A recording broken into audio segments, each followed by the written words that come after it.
Obrigado pela vossa presença. Boa tarde. Esta é uma iniciativa do Festival da Abóbora que tem sido habitual desde a sua primeira edição, numa parceria que sempre existiu entre a União de Freguesias como organizadora, a Loricup e a Associação Interprofissional de Horticultura do Oeste, nesta componente de esclarecimentos técnicos sobre a cultura da abóbora. Portanto, em primeiro lugar, quero de facto agradecer a colaboração que tem sido habitual entre estas entidades que eu referi, a Loricup e a AIO, e agradecer também de uma maneira muito especial a presença destes nossos oradores, o terem aceito este convite para virem passar as suas comunicações. A vocês também é de agradecer a vossa presença num fim de tarde. Não se preocupem com o jantar, que depois disto acabar haverá para aí muitos sítios para nós petiscarmos, certamente. Vou passar a palavra ao Sérgio e fica já este agradecimento prévio aos oradores e a vocês pela vossa presença. Bom, boa tarde a todos. Obrigado por estarem cá. Obrigado à União de Freguesias de Lourinhã Atalaia também por nos convidar a nós, Loricup e a Associação Interprofissional de Horticultura do Oeste, para pensarmos naquilo que pode ser a comunicação do momento, os temas do momento sobre a abóbora. Por vezes não é difícil, ano após ano, renovar temas, mas existem sempre necessidades diferentes ou novidades para podermos também transmitir. São 8 anos em que há esta parceria e este trabalho. É importante conseguirmos ir trabalhando também isto para a produção, esta parte de componente mais técnica. Eu sei que a maioria preocupa-se muito em estar no terreno, em fazer as coisas no terreno, mas precisamos de vir conhecer novas coisas ou esclarecer algumas que possam estar em dúvida, e são nestes momentos que nós conseguimos partilhar essas informações. É importante para nós aqui na Lourinhã a cultura da abóbora, como sabem. Atrasámos aqui o início também daqui das jornadas hoje, porque também se atrasou o início da inauguração do evento. É normal nestas fases iniciais de eventos acontecer, mas também foi destacado há pouco ali, quer pelo Presidente da Junta, pelo Presidente da Câmara e também pelo Secretário de Estado que cá está, a importância quer do setor hortícola para a região, quer também desta cultura, e a dar-nos também alguma força para darmos continuidade. Para não atrasarmos muito, resta-me agradecer também a presença quer do professor Henrique Ribeiro, que vai falar aqui na parte da fertilização, quer do engenheiro Rodrigo Rama e da engenheira Leonor Orvalho, que vão falar sobre a produtividade da abóbora baternete, que também é muito produzida e importante aqui para a nossa zona, e a produção da abóbora esparguete, que é uma variedade que até é conhecida, mas pouco utilizada, portanto poderá ser muito interessante olharmos para aquilo que tem. E depois agradecer ao professor António Mexia a disponibilidade, quer para moderar, quer para estar connosco, a associação, ajudou-nos a pensar aqui as jornadas técnicas, e muito obrigado pela presença. Algumas pessoas podem não pensar nisto, mas a presença de um painel como este num evento destes é um painel de muito peso, de muito conhecimento no nosso setor, portanto só temos de estar muito agradecidos.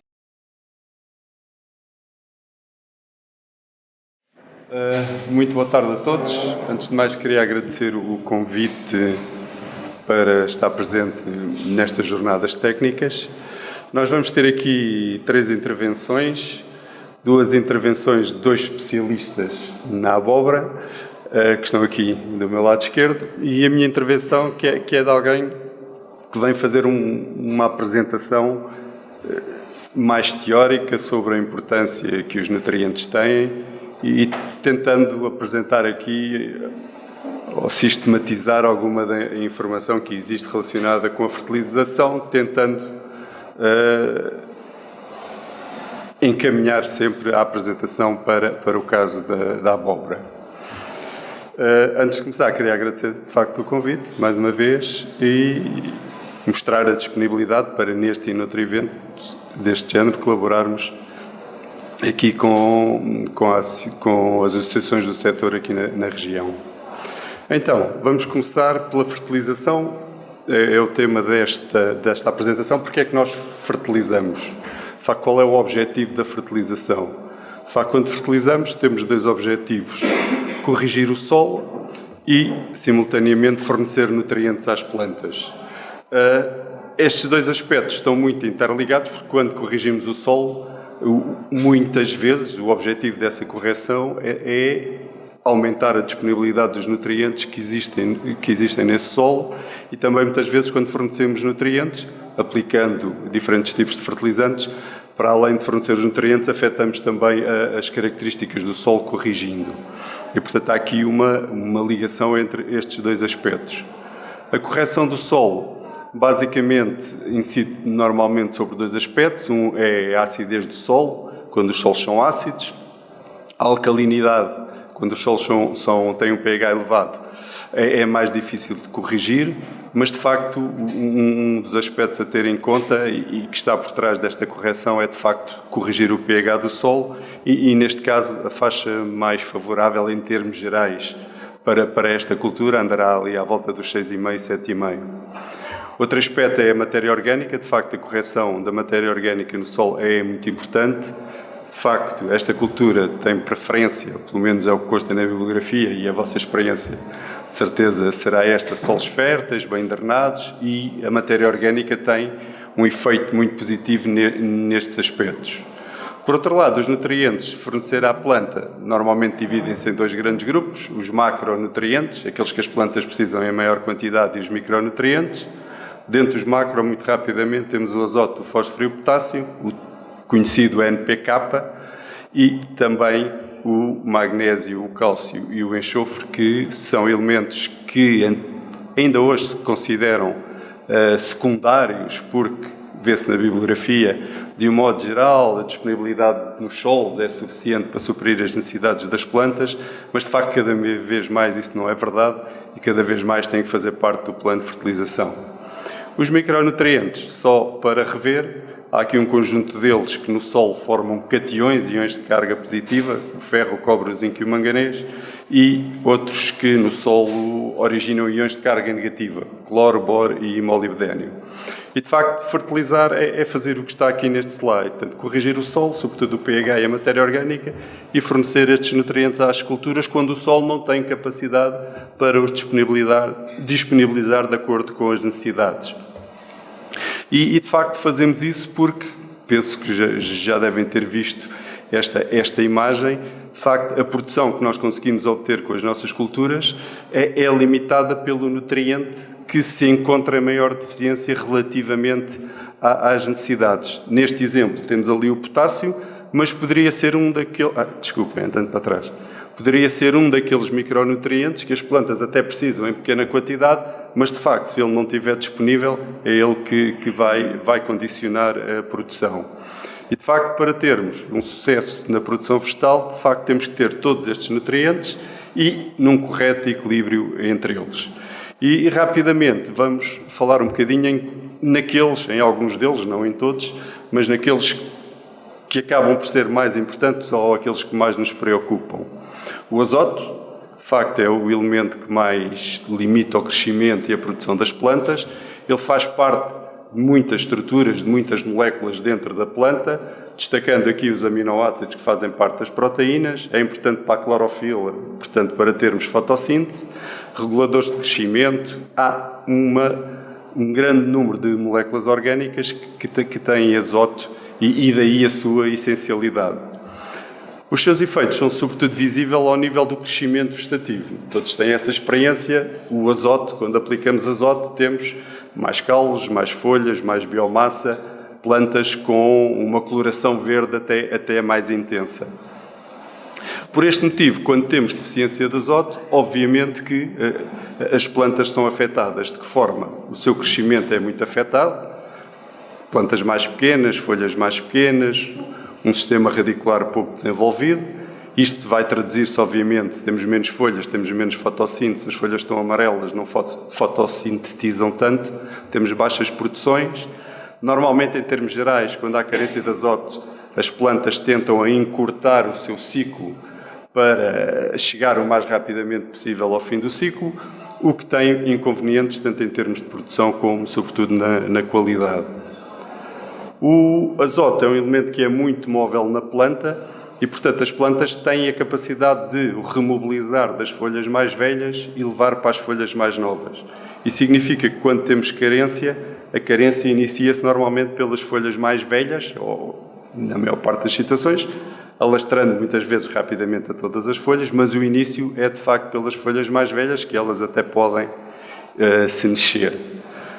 Se, de facto, carência de azoto origina este tipo de problemas, o excesso de azoto é um daqueles...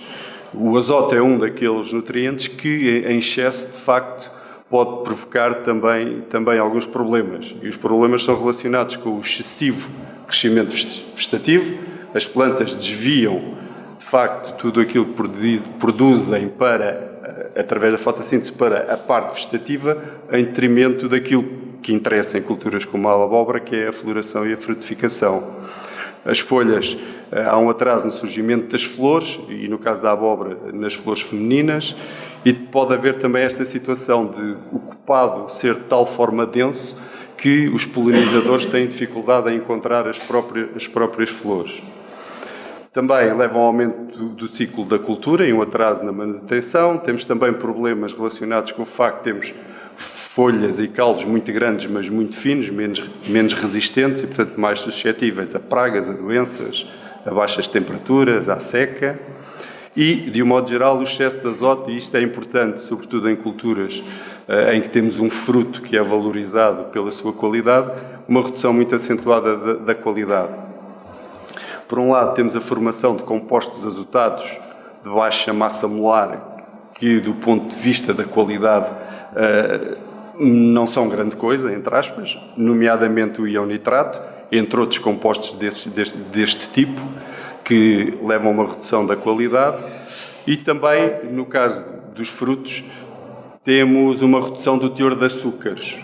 Tenho aqui os vários nomes, os hidratos de carbono, açúcar. O termo para este conjunto de compostos devia ser glúcidos, mas nós chamamos de hidratos de carbono em vez de glúcidos, e dentro dos hidratos de carbono temos os açúcares. Portanto, excesso de azoto leva a uma redução muito acentuada do teor de açúcares nos frutos, e é mau na vinha, porque temos menos grau alcoólico no vinho, é mau nos frutos, porque na maçã e na pera, porque têm menos açúcar, são menos doces, e obviamente é mau na abóbora e em todos os outros frutos esta redução dos açúcares. E por isso, de facto, se procurarmos na bibliografia, existem curvas de resposta à aplicação de azoto deste género. Isto até são dados de trabalhos que nem são em Portugal. Não interessa muito aqui a dose de azoto, porque são em condições diferentes das nossas, diferentes condições, diferentes variedades. O que interessa é olharmos para a curva que ocorre sistematicamente com o aumento das doses de azoto. Quando, de facto, temos falta de azoto, as produções são mais baixas, aumentando a disponibilidade de azoto, há aumentos de produção, mas a partir de certa altura, e depende das condições, há reduções que podem ser acentuadas, e neste caso tanto no número de frutos como na própria produção. Este trabalho aqui é curioso porque os mesmos autores, depois de terem encontrado esta curva, foram estudar este bocadinho aqui e voltaram a fazer um ensaio idêntico, usando então aqui uma dose intermédia. E, de facto, mesmo neste caso, esta dose intermédia já levou a reduções de produção. E, de facto, isto é importante percebermos que, se tivermos deficiência, temos reduções de produção, mas o excesso tem também um efeito negativo. Outro nutriente importante é o fósforo. Normalmente, a seguir ao azoto, é aquele que mais condiciona e limita a produção. O fósforo também, tal como o azoto, faz parte de muitas moléculas orgânicas existentes na planta e por isso é essencial para o funcionamento da planta. Aqui, este nutriente é um nutriente que tem um efeito um bocadinho diferente do azoto.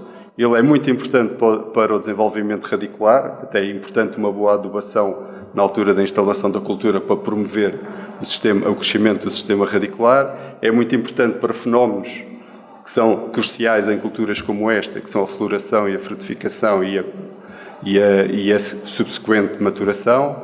É importante para a precocidade, é importante no controle da fotossíntese e depois da repartição dos fotossintetizados pela planta. E o que é importante neste caso, nós temos a fotossíntese que ocorre nas folhas, mas queremos que o que resulta da fotossíntese vá parar à abóbora, que não fique nas folhas, nós não comemos as folhas. E o fósforo tem um papel importante nesta translocação dos fotoassimilados. E é também um elemento que é conhecido por, quando as plantas estão bem nutridas, serem relativamente tolerantes a pragas e a doenças. Também, o excesso de fósforo não é suscetível de provocar grandes questões de toxicidade, mas, de facto, pode provocar problemas com outros nutrientes, sendo aquele que está mais documentado o antagonismo com o zinco. Excessos, grandes quantidades de fósforo, promoverem carência de zinco ou induzirem a carência de zinco. A seguir temos o potássio, não é? Que é o terceiro elemento que mais frequentemente limita a produção. O potássio na planta é sobretudo um regulador, regula as várias funções fisiológicas da planta, entre elas, e para nós aqui o que nos interessa mais é a fotossíntese e a síntese dos açúcares na folha. Portanto, é muito importante na regulação da fotossíntese. Também, e até um pouco mais importante, também muito importante, desculpem, como o potássio, o transporte do que é sintetizado nas folhas para o fruto.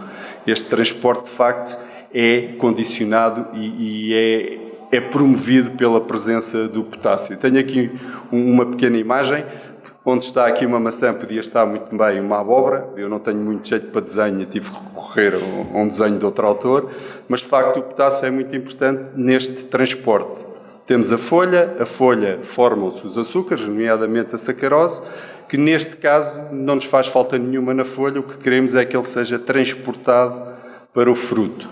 E este processo de transporte para o fruto é feito também à custa do potássio. O potássio acompanha os açúcares neste movimento e, de facto, quando temos carência de potássio, este movimento dos açúcares para onde nós os queremos, que é no fruto, é altamente condicionado.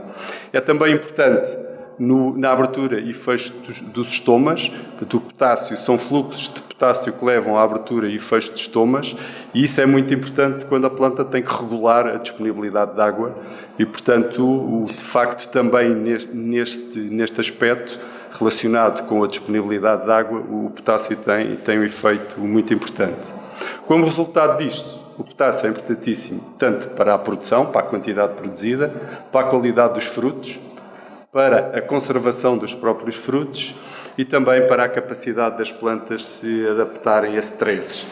Dentro destes 3 macronutrientes, de facto, o potássio é aquele que se considera que é o mais importante para que a planta consiga suportar falta de água, temperaturas baixas e até resistências a pragas e doenças.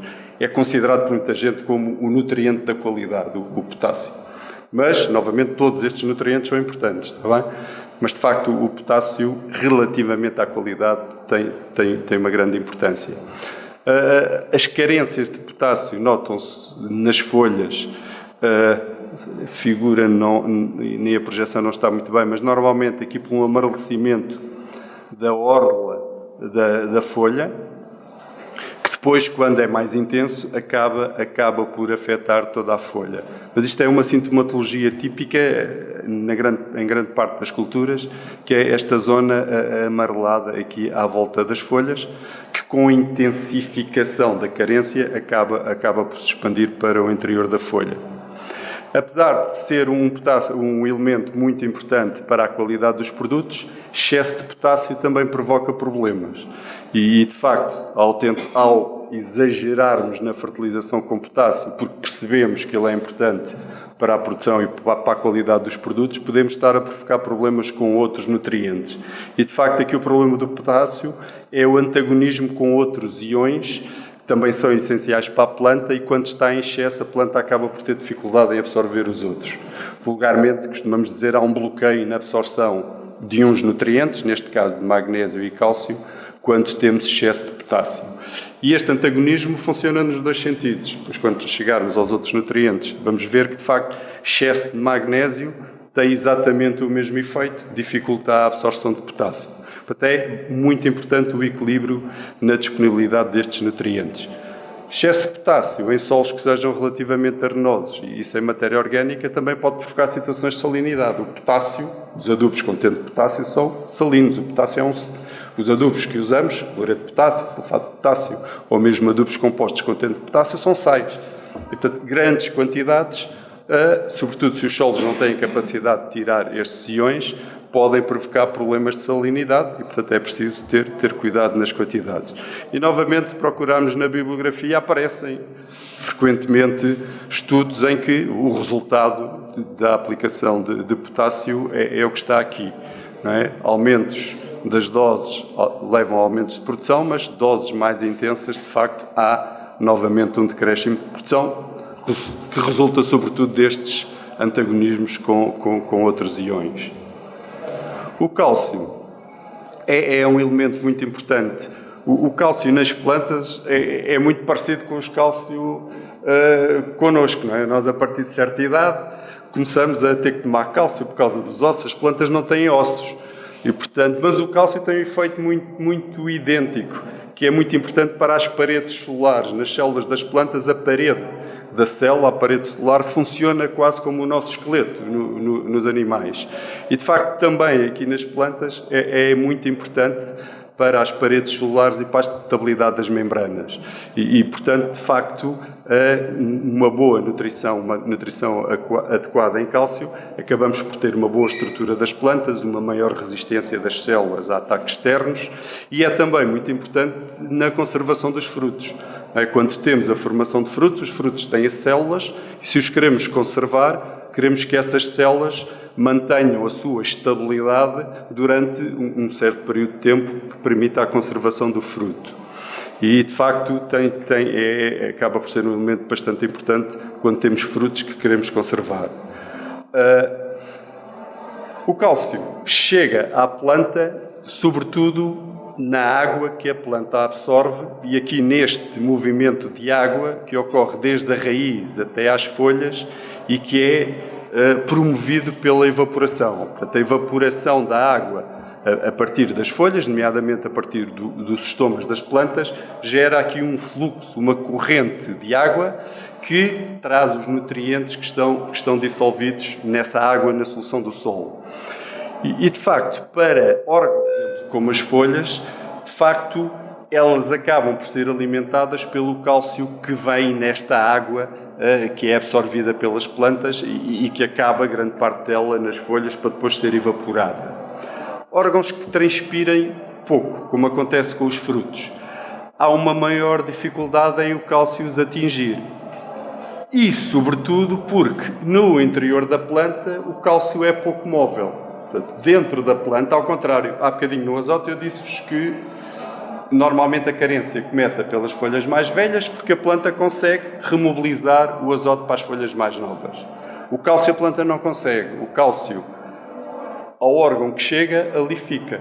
E, portanto, como a planta não tem esta capacidade de retranslocar o cálcio, de facto, os frutos, de um modo geral, são pouco, entre aspas, alimentados de cálcio desta forma. Está bem? Eles transpiram pouco e, portanto, chega lá pouca água com cálcio. A planta não remobiliza o cálcio para o fruto, ao contrário do que acontece com outros nutrientes. E, portanto, o fruto acaba por ter sempre problemas em termos de ter o cálcio adequado e, sobretudo, frutos que são necessários ou que queremos conservar. E muitas vezes o que acontece é que nas folhas não há qualquer tipo de carência de cálcio, de sintomas, porque o cálcio chega lá facilmente, mas podemos ter carências de sintomatologia, de carência de cálcio nos próprios frutos. E, de facto, a carência de cálcio pode ocorrer em algumas situações, está muito relacionado com variedades, há variedades mais sensíveis e menos sensíveis, as condições ambientais e, sobretudo, os desequilíbrios nutritivos, portanto, excesso de outros nutrientes. Nos frutos, os sintomas vocês conhecem-nos melhor que eu, são estes que aqui estão. Esta situação, e isto é importante, é muitas vezes agravada quando nós abusamos noutros nutrientes. Aplicação de doses elevadas de azoto, sobretudo se for azoto na forma amoniacal, se for íon amónio, e de potássio. E também quando o solo, nós não abusamos nas fertilizações com sódio, porque não aplicamos sódio, mas há solos que, por diferentes motivos, podem ter teores elevados de sódio. Portanto, solos com níveis elevados de sódio e até de magnésio agravam esta situação. E porquê? É o que falámos há pouco, tem a ver com o equilíbrio entre nutrientes. Se de facto eu tenho muito íon potássio, ou muito íon sódio, ou muito íon magnésio, ele acaba por bloquear a absorção de cálcio pela planta e as situações são agravadas. E assim, é de facto fundamental assegurar uma adequada faixa de pH no solo e também um adequado equilíbrio entre a relação cálcio-magnésio no solo. De facto, o cálcio, o pH do solo acaba também por influenciar bastante a disponibilidade de cálcio e, portanto, nesta cultura é importante termos esta gama adequada de pH. O magnésio é outro elemento que, de facto, é muito importante, sobretudo na fotossíntese. Ele faz parte da estrutura da molécula de clorofila. Aqui ao lado temos este bonequinho e temos aqui o magnésio. Faz parte da estrutura da clorofila. Portanto, se não tiver magnésio não temos clorofila. Se não houver clorofila não temos fotossíntese. E, de facto, influencia bastante aqui as questões da fotossíntese. É importante na qualidade dos frutos, é algo semelhante ao que vimos para o potássio, e também é importante para a estabilidade das paredes celulares, algo também idêntico ao cálcio. Portanto, são estas as funções mais importantes, são as funções entre outras, têm mais funções, mas são essas que destacamos. A carência de magnésio vai ter como consequência problemas com o que está atrás, não é? Com a fotossíntese, com a qualidade dos frutos, com a estabilidade das paredes celulares, e estas carências são cada vez mais frequentes. O magnésio é um daqueles nutrientes que, há 50 anos atrás, se dizia que o solo tem magnésio suficiente para suprir as necessidades, só temos que aplicar azoto, fósforo e potássio. E por isso ainda é chamado um macronutriente secundário. De facto, cada vez mais, isso não é verdade, porque por um lado, durante muitos anos, como havia esta ideia, só se aplicava azoto, fósforo e potássio, e, portanto, as culturas foram extraindo o magnésio que havia e, portanto, nunca foi reposto. Cada vez mais também temos culturas mais produtivas, mais exigentes, com maiores necessidades e maiores exportações, portanto, é preciso repor. E, de facto, outro problema, que já falámos no cálcio, mas que aqui ocorre, é com aplicações de grandes quantidades de potássio e de azoto na forma amoniacal. Também temos aqui o desequilíbrio que pode induzir a carência de magnésio. O magnésio é remobilizado, ao contrário do cálcio, o magnésio as plantas têm a capacidade de remobilizar. E por isso, tal como acontecia com o azoto, os sintomas costumam aparecer nas folhas mais jovens. Ao contrário do azoto, aqui o que acontece é que muitas vezes, frequentemente, as nervuras ficam verdes e as folhas ficam com o aspecto que aqui está. O excesso de azoto também provoca problemas. Excesso de magnésio, peço desculpa. Estamos a falar do magnésio. O excesso de magnésio, de facto, tal como acontecia no caso do potássio, tem o problema de provocar desequilíbrios e induzir carências de outros nutrientes. E neste caso é o potássio e o cálcio. Portanto, excesso de um deles induz, de um modo geral, deficiência dos outros e, portanto, novamente, a importância dos equilíbrios entre estes nutrientes.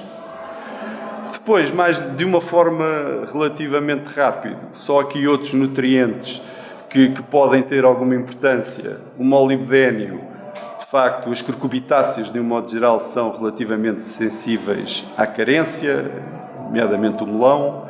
O ferro e o manganês, de facto, podemos ter carências em solos que tenham um pH elevado, sobretudo solos calcários, e aqui por estas zonas existem alguns solos calcários, e de facto isto acontece porque neste tipo de solos os nutrientes até existem, no solo, mas estão em formas químicas que a planta não consegue absorver.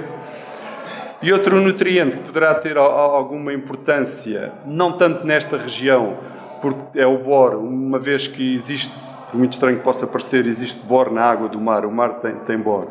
Então aqui numa faixa costeira, cuja largura depende de autor para autor, já vi escrito entre 10 e 30 km, mas de facto nesta faixa costeira não será um elemento particularmente problemático, mas, eventualmente, de facto, dada a sua importância, novamente, na estrutura da parede e no funcionamento das membranas, a sua importância no sucesso reprodutivo. O boro é muito importante, tanto na produção de flores, a produção de pólen, a viabilidade do pólen, o crescimento do tubo polínico para promover a fecundação e, portanto, é muito importante nestes aspectos reprodutivos que são importantes em culturas como esta. A carência poderá ter mais incidência em situações em que o boro existente no solo fica indisponível, nomeadamente em solos de textura grosseira, solos calcários, solos muito pobres em matéria orgânica. Portanto, fica a referência a estes outros nutrientes. O diagnóstico da carência destes nutrientes, tal como em muitas culturas, pode ser feito pela análise foliar.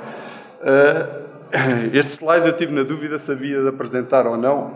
Tirei, apaguei e voltei a pôr.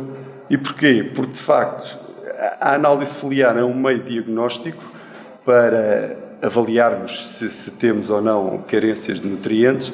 No entanto, a composição das folhas varia muito com as espécies, dentro da mesma espécie, com a variedade e mesmo com a folha que é analisada. E aqui, no caso da abóbora, o que não faltam são espécies, várias variedades dentro da mesma espécie, e até é relativamente difícil na bibliografia encontrar a composição adequada para esta cultura. De um modo geral, a folha, como a composição varia com a folha, que aparece em alguma bibliografia, é esta que aqui está. É a folha completamente desenvolvida, mais jovem. Isto aparece escrito de muitas formas. A folha mais jovem completamente desenvolvida, a folha madura mais jovem. Acaba por ser a folha que já está completamente expandida, e dentro dessas aquela que é mais recente. Quando procuramos valores adequados de nutrientes, por exemplo, no Manual de Fertilização das Culturas do INIAV, só há para a abobrinha, para o courgette. Portanto, não tem as gamas de valores adequados para a abóbora. Procurando noutra bibliografia, podemos encontrar, e juntando informação de vários autores, esta composição que, se nós repararmos e compararmos com a abobrinha, a diferença nem é assim tão grande, não é? À exceção do azoto, o fósforo, o potássio, o cálcio e o magnésio, as gamas são exatamente iguais. De facto, se chama a atenção para poderem existir diferenças significativas entre espécies, são algumas indicações, fica aqui alguma informação sobre os teores adequados de nutrientes que permitem, eventualmente, detectar as carências que tivemos a ver anteriormente.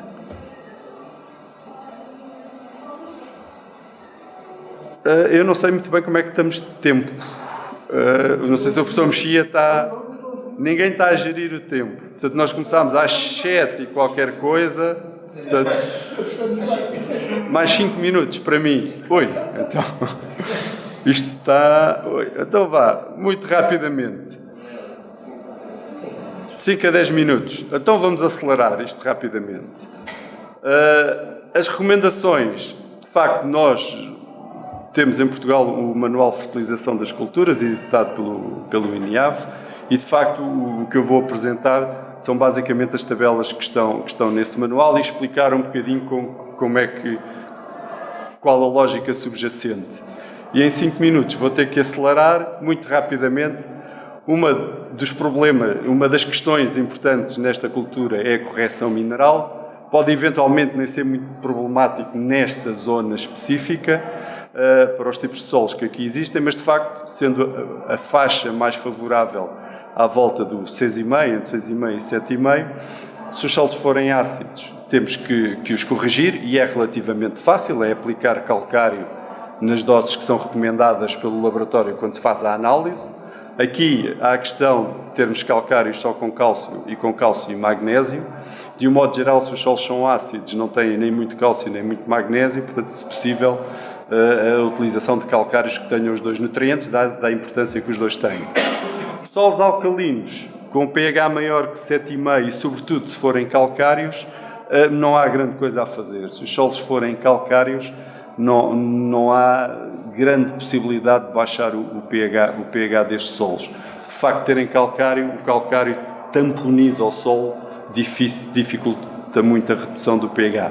Se não forem calcários, se os solos não forem calcários, a redução do pH, de facto, pode ocorrer com a aplicação de enxofre, mas mesmo assim, de facto, há sempre alguma incerteza associada. Correção orgânica, de facto, sempre possível, deve ser feita, sobretudo se tivermos solos com teores muito baixos, ou mesmo baixo ou muito baixo de matéria orgânica, mas mesmo que não sejam baixos ou muito baixos, sempre possível, deve ser feita. Chamar só a atenção que muitas vezes a utilização dos corretivos estão sujeitos a normativas legais, toda a gente durante anos aplicou estrumes e churumes sem se preocupar, mas de facto atualmente há legislação, e só chamar a atenção que de facto devemos cumprir o que está nessa legislação e fica aqui a informação. Mesmo os materiais compostados, que estão agora muito na moda, e existem muitos produtos comerciais que são compostos, materiais compostados, mesmo esses materiais também a sua utilização está sujeita a normativos e até as lamas das estações de tratamento de águas residuais que podem ser usadas estão sujeitos a esses normativos. Chamar a atenção para isso. Doses é sempre uma coisa muito complicada, recomendar doses. De facto, até 25 toneladas por hectare de materiais estabilizados, bem curtidos, é algo que é recomendado. Uma coisa que se calhar é difícil conseguir são os chamados estrumes de vinhos bem curtidos, é o que aparece em muita bibliografia ou equivalente, e também estes corretivos, os materiais compostados, se forem de qualidade, das classes de melhor qualidade, isto são doses que são frequentemente recomendadas. Se for possível aplicar até essa dose, tudo bem, por vezes não se conseguem, mas é sempre importante repor matéria orgânica.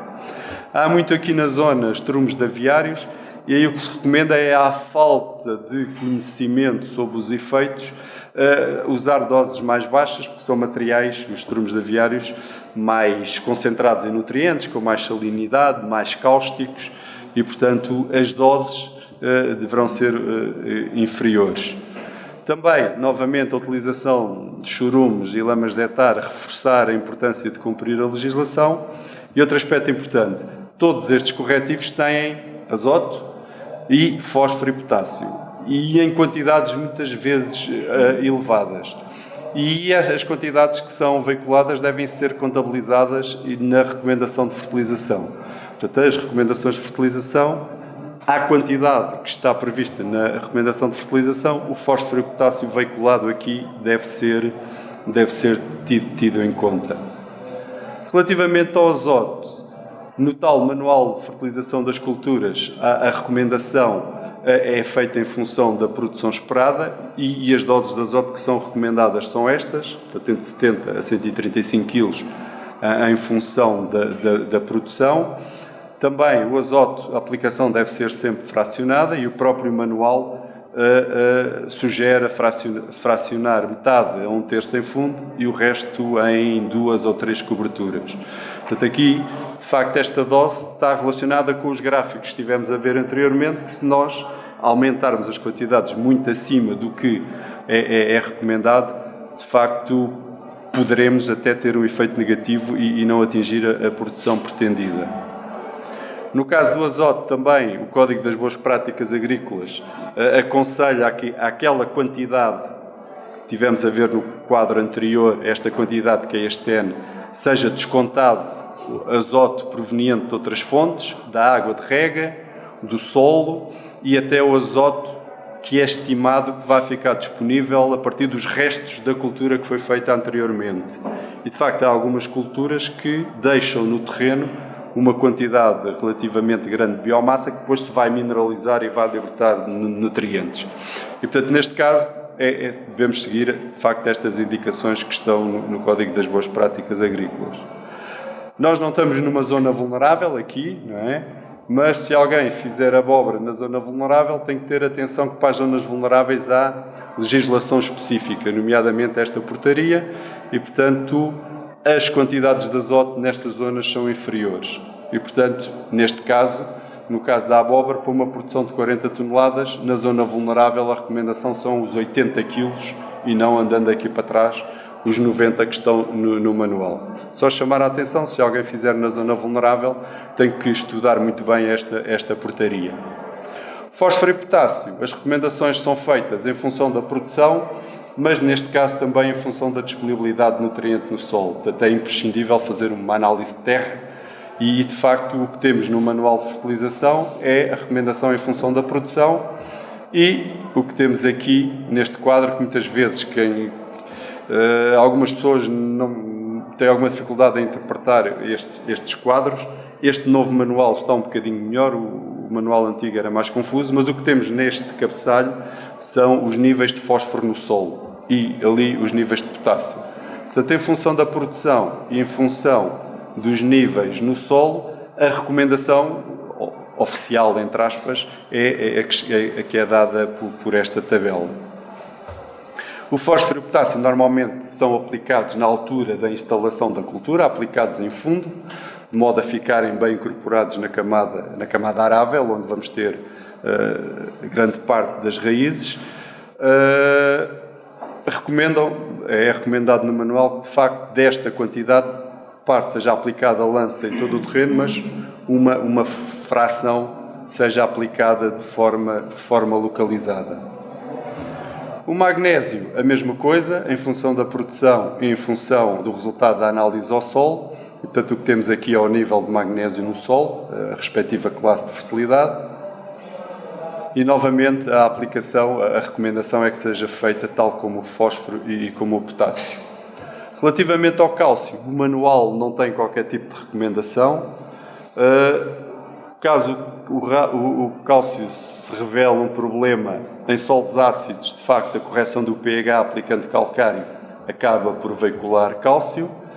Quando fazemos adubações, podemos escolher adubos que sejam ricos em cálcio. Temos ali o exemplo do nitrato de cálcio para o azoto ou superfosfato de cálcio para o fósforo.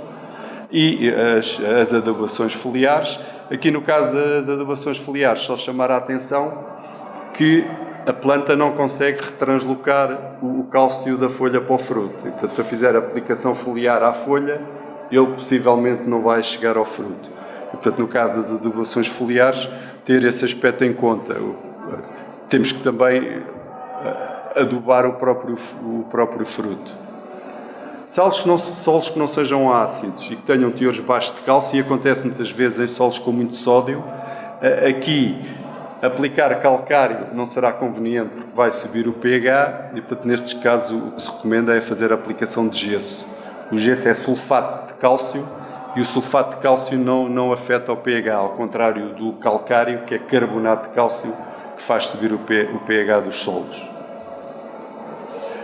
Ainda relativamente ao cálcio, é importante manter esta relação cálcio-magnésio no solo adequado. E, portanto, quando se faz a análise ao solo, é importante saber se a relação entre o cálcio e o magnésio está aqui dentro do intervalo que é considerado adequado. E para terminarmos, no caso dos micronutrientes, a maior parte das situações, as carências estão associadas à imobilização no solo.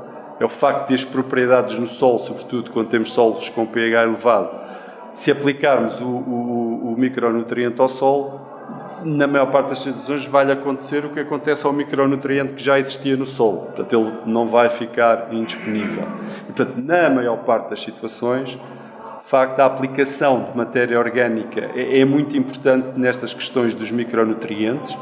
A matéria orgânica tem micronutrientes, é uma fonte de micronutrientes, e a matéria orgânica no solo acaba por contrariar os fenómenos de imobilização destes micronutrientes que existem no solo. Portanto, a matéria orgânica melhora bastante a disponibilidade e depois, se aplicando ao solo, ele vai continuar a ficar indisponível. De facto, as adubações foliares acabam por ser a solução para veicularmos micronutrientes quando o problema é uma questão no solo do micronutriente estar a ser imobilizado. De um modo geral, era uma visão rápida aqui das questões da fertilização. Depois temos aqui os especialistas que depois no debate poderão esclarecer algumas questões mais específicas, uma vez que eles acabam por lidar com estas questões diariamente. Muito obrigado. Antes de mais, boa tarde a todos. Queria agradecer o convite e daí desde já ao professor e à organização e vou citar aqui um bocadinho o meu caso. O meu nome é Rodrigo Rama, eu fui crescido e criado no seio da agricultura e acabei por tirar uma licenciatura num ramo diferente e voltei mais tarde para estudar agronomia e fui tirar um mestrado. Neste momento encontro-me numa empresa familiar no Ribatejo. As condições são ligeiramente diferentes das vossas, quer a nível de tempo, quer a nível de solos.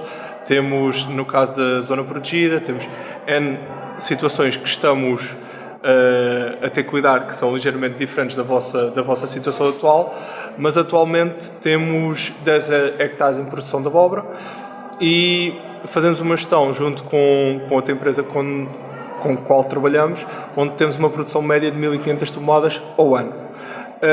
Neste caso, tivemos alturas em que apostámos na área e viemos numa aprendizagem com perto de 20 anos, principalmente butternut, mosquet e temos a vossa que é aqui mais convencional, aquela abóbora comprida para corte, qual vamos apostando e vamos tendo apenas janelas de oportunidade de mercado. Neste caso aqui vou falar mais sobre a abóbora butternut, principalmente porque é que tem maior poder de conservação e permite ter como tem maior tempo de vida, quer armazenamento, quer em processamento posterior para o mercado em fresco ou para o mercado de indústria, tem um bocadinho mais de interesse a nível de poder económico para a empresa. Atualmente estamos um pouco a pensar como é que vamos fazer a situação, visto que em 2018 mudamos o nosso método de condução. Fazíamos um método de condução tradicional, plástico largo, e o que permitia que as abóboras, quando cresciam e se iam desenvolvendo ao longo do tempo, não tendo contacto com a água, não havia danos. O que acontece agora, com a posterior evolução, e temos que adaptar enquanto empresa, passamos a trabalhar com plástico biodegradável à linha. Permite uma distribuição mais homogénea, as plantas têm mais espaço para crescer e, consoante a altura do ano, se fazemos uma plantação mais inicial ou mais tardia, regulamos o espaçamento, regulamos a linha para ter o tamanho de fruto que temos mais interesse. Isto funciona muitas vezes na teoria, porque efetivamente com o mês próprio ano tem aqui uma simples diferença. Para o nosso mercado, nós trabalhamos entre 800 a 1200, 1500. Mais que 1500 vamos fazer um mercado de indústria.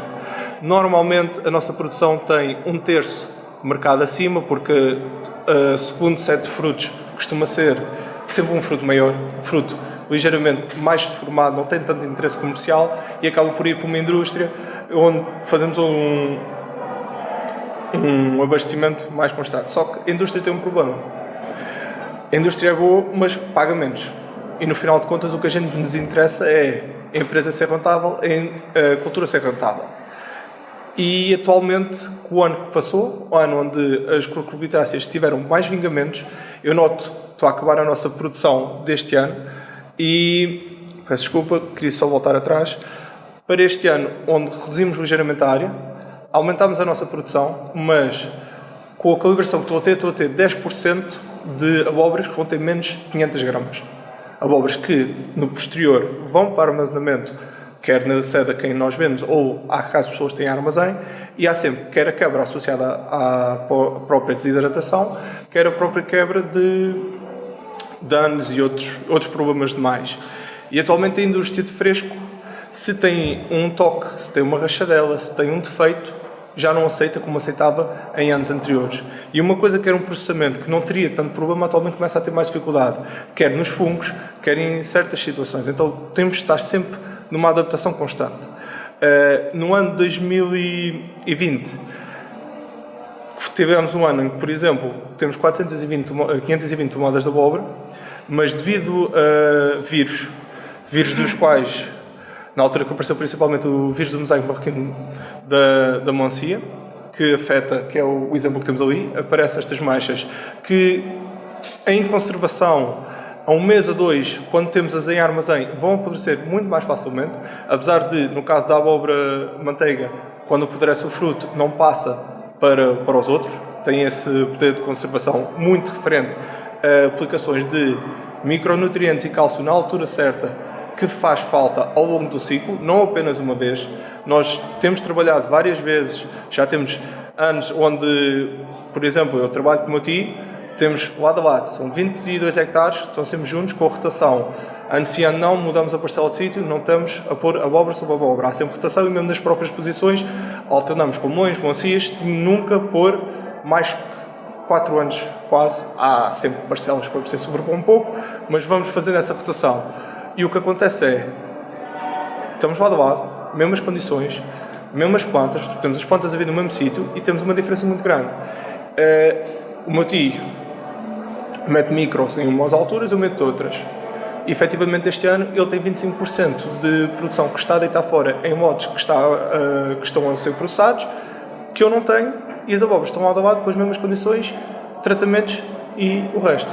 Portanto, alturas que os técnicos aconselham a pôr micronutrientes, a colocar alguns produtos específicos, faz diferença, principalmente para a rentabilidade. 25% neste momento, para o meu tipo de empresa, como nós trabalhamos, é a diferença, temos lucro ou não.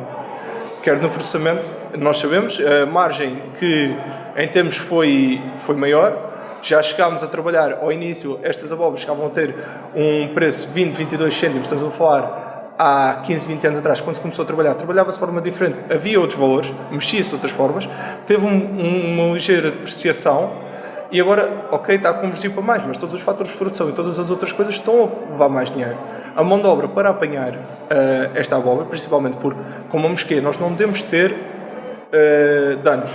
Danos vão-se traduzir muito mais facilmente em armazenamento, principalmente quando nós vendemos em janeiro e fevereiro, porque isto é aproveitar janelas de oportunidade quando o preço começa a subir e poder ter, vamos querer ter um melhor produto, mas se tiver uma colheita que pego, muda a abóbora uma vez, muda a abóbora 2 vezes, não vamos ganhar com isso.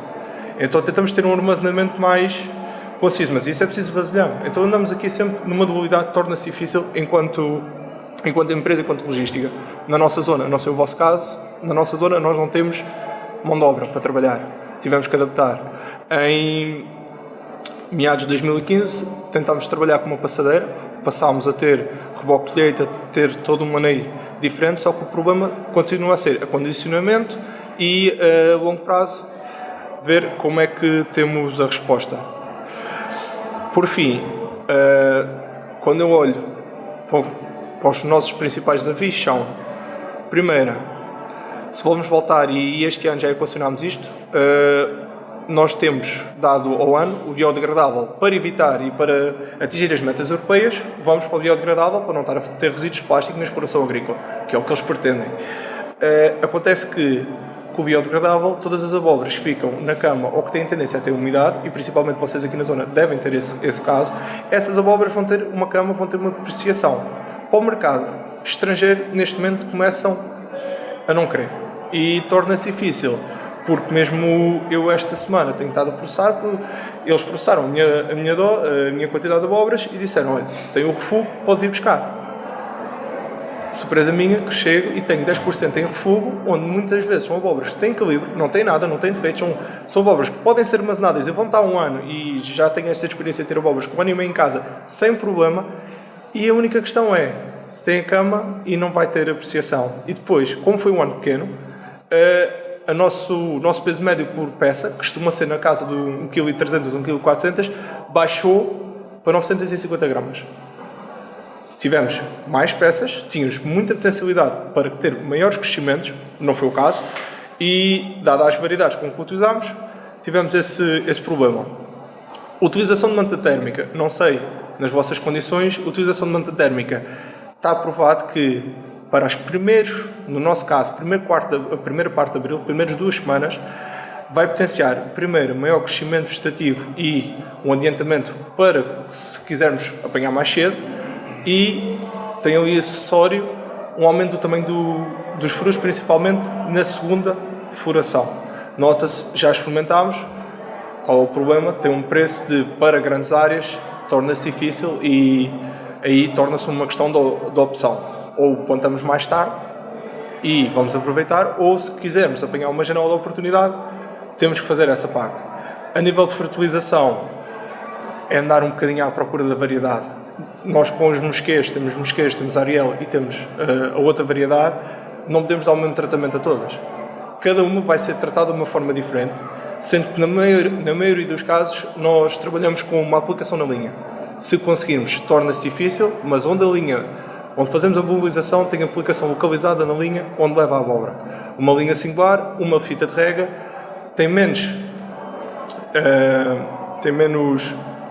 possibilidade de ter ervas porque não há tanta umidade no solo, vai haver ali uma ligeira diferença, mas tentamos fazer gestão. Este ano foi um ano de erva. O principal é ter a possibilidade com que o coberto se desenvolva rápido o suficiente para abafar o crescimento. No caso da butternut, da mosqueta, torna-se fácil. Os mosquetes, então, se podemos cortar, temos muita menos densidade porque elas vão crescer bem. Já a Ariel, a menos que seja feita uma fertilização indicada, pode ter alguns problemas, principalmente para nós lá, que se não tivermos um coberto homogéneo que tape o fruto, vai-me acontecer muito escaldão solar e aí vou ter mais uma depreciação, fora todas as outras. Na fertilização também, volto a referir, o cálcio é muito importante para rachamento e eu noto, temos andado a testar algumas possibilidades, onde este ano fomos um bocadinho para os quadros de cálcio, vai fazer uma entrada diferente e vão ser necessários. A nível na monda de investantes, nós lá optamos, porque como temos certificação, temos a Prodi, faço Global Gap e trabalho com Grasp. Como temos a questão dos resíduos, que é uma questão sensível e para trabalhar para o internacional, para o mercado internacional, temos que cumprir as metas, quer de resíduos, quer de fitofármacos utilizados, nós preferenciamos a mecanizada. Se bem que já temos duas hipóteses para testar este ano que podem ter algum interesse a nível económico, porque, parecendo que não, ou mecanizada ou manual, muitas vezes os casos temos de fazer uma correção manual e manter as pessoas, a operação, quando não temos pessoal suficiente, torna a gestão difícil. Os danos de colheita e conservação, aqui torna-se um ponto muito importante. Nós, quando recebemos uma auditoria, ligamos e temos o auditor e ele diz: então desinfetam as tesouras e isso faz diferença. E nós muitas vezes não queremos saber. A malta corta e não liga. E, efetivamente, a desinfecção das tesouras, se for feita entre um período, não peço todos os dias, mas seja uma ou duas vezes, tentem fazer, porque, principalmente as abóboras, cuidem umas com as outras, vão para a conservação. Se no sítio da conservação tiver umidade, a partir de mais ou menos na nossa zona de outubro, essa conservação vai ter aparecimento de fungos, bactérias, e aparece necroses, aparece um ponto de entrada onde vai reduzir toda a sua parte de trás. Portanto, é importante a desinfecção, é importante a limpeza do material, por mais que digam, mas está sujo, ok, nós compreendemos, mas entre lotes vai fazer diferença e evitamos muita proliferação. A nível de tratamentos fitossanitários, aqui entra um dos maiores problemas, porque atualmente cada vez temos um espectro mais reduzido, ainda agora tem a atualização dos tratamentos que vamos ter para a próxima campanha e tenho 1 ou 2 que já não posso utilizar novamente. Para além do mais, que atualmente exigem que sejam para o mercado biológico, onde o preço é muito mais caro e fica muito mais caro fazer um tratamento, temos que andar sempre em cima do campo, tentar ver, será que vai ser mais isto, será que vai ser mais aquilo. Muitas vezes chegamos para o seguro para tentar não gastar tanto. Este ano evitámos a cura tanto para o milho, para a mosquê, e tinha uma diferença de onde normalmente não tenho manchas de milho, não tenho problemas do fruto, tenho 30% a 40% do fruto a apodrecer em armazém.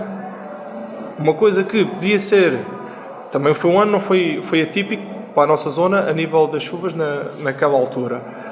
E não tínhamos tratamento, fizemos alguns preventivos, mas não foi o suficiente e atualmente tem uma diferença que se calhar penso para o ano, vamos lá ver o que é que vamos fazer.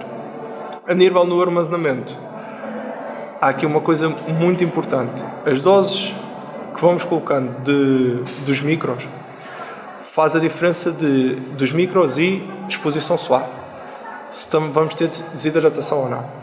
Se eu quero manter o fruto e quero manter um fruto para vender mais tarde, porque há duas possibilidades.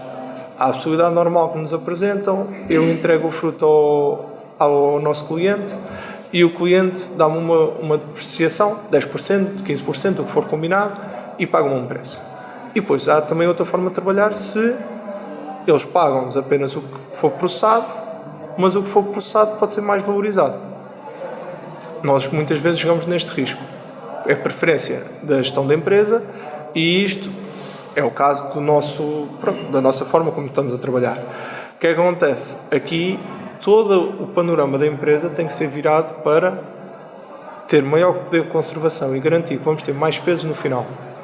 Agora, final deste ano, uma das decisões que já pensámos, Baternetes é para manter, Mosquês, onde eu tive uma produção superior a 80 tomadas o ano passado e este ano isto entenda-se por tomadas pagas, porque para nós as tomadas que me contam é as tomadas que no final são limpas, quando eles fazem o processamento, eu interessa-me a estas na altura. Isso também depende da altura que eles as processam, daí faz muita diferença. Principalmente para a Butternut, eu tenho anos de ter 10% e tenho anos de ter 25%. Portanto, toda a conservação e todas as coisas pode tornar a cultura interessante ou não, e isso é que vai variar.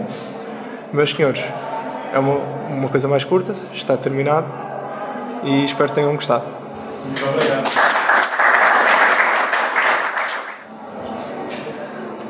Boa tarde.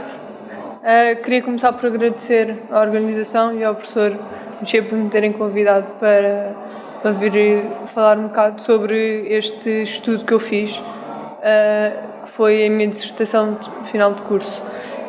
Como o Rodrigo estava a falar, falou sempre no nós ligado ao Ribatejo, uma vez que ambos pertencemos lá e o meu ensaio foi realizado com o intuito de contribuir para a implantação da cultura lá no Ribatejo. Esta abóbora é nativa da América Central, mais especificamente no México. Ela serviu de alimentação dos maias durante muito tempo. Isso fez com que, passados estes séculos todos, fosse disseminando e levou à sua dispersão mundial.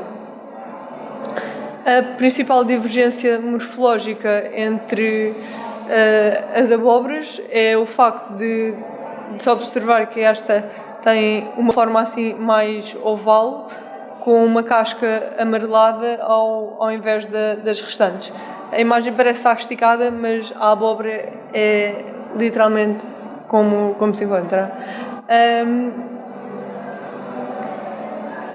Apresenta uma grande importância, pois suporta a alimentação da maioria das propriedades,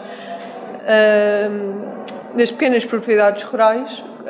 Serve também como alimentação tanto humana como animal e acaba por ter um uso bastante versátil, tanto a nível familiar como a nível industrial, como é o caso na culinária. Apesar de se ter expandido mundialmente, esta em Portugal foi pouco disseminada. A cultura do ensaio, ou seja, foi realizada com sementes do ano em que realizei a produção e sementes do ano anterior.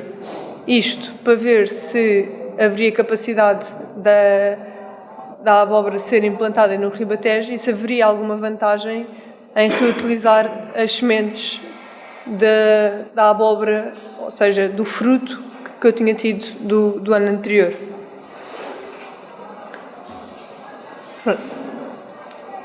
Esta abóbora diferencia-se das outras pela sua espécie, o facto de ser Cucurbita pepo L, e pode-se observar diversas variedades de abóboras aqui, tanto sendo comestíveis para o ser humano ou outras que são meramente ornamentais. Isto é uma breve descrição do que é que aconteceu no ensaio de campo que realizei. O solo comecei por preparar o solo, é um solo do tipo arenoso, muito rico em nutrientes, que foi subsolado com o intuito de rasgar o solo, mas não revirá-lo. Utilizei um sistema de rega localizada através da fita de rega gota a gota, onde depois na parte da sementeira coloquei 2 sementes por orifício para evitar a ausência de germinação. Após estes 3 processos estarem concluídos, coloquei o mulching, cobri o solo com um filme de polietileno negro para evitar o desenvolvimento de infestantes e manter a temperatura o mais homogénea possível, reduzindo assim a probabilidade de ocorrerem perdas de água através da evaporação. A colheita teve a duração de 3 dias, onde tive uma produção total de 310 abóboras, sendo que não foram contabilizadas abóboras que eram demasiado pequenas, ou seja, tinham entre 3 a 5 centímetros. Não foram colhidas nem contabilizadas. Ao longo deste processo, até à colheita, fui realizando um acompanhamento permanente à cultura para observar se esta estava a ser afetada por pragas, fungos ou infestantes, algo que não foi presente e foi uma mais-valia para este estudo. A conservação foi realizada num armazém fresco e arejado, que ajudou bastante para evitar infecções bacterianas e fúngicas. Esta foi a parcela onde eu realizei o ensaio, em que aqui a amarelo estão representadas as sementes antigas, que são as sementes do ano anterior, e estas a vermelho são as sementes novas, ou seja, as sementes do ano que realizei a produção.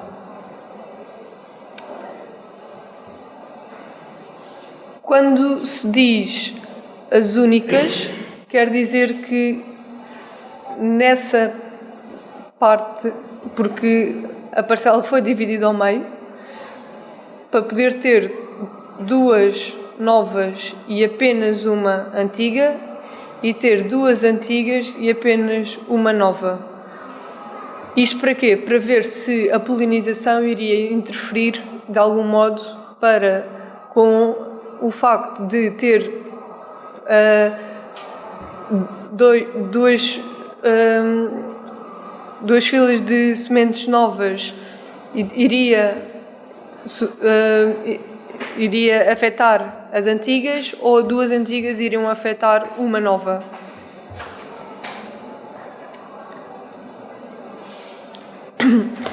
Foram selecionados 28 frutos, todos escolhidos de uma forma aleatória, onde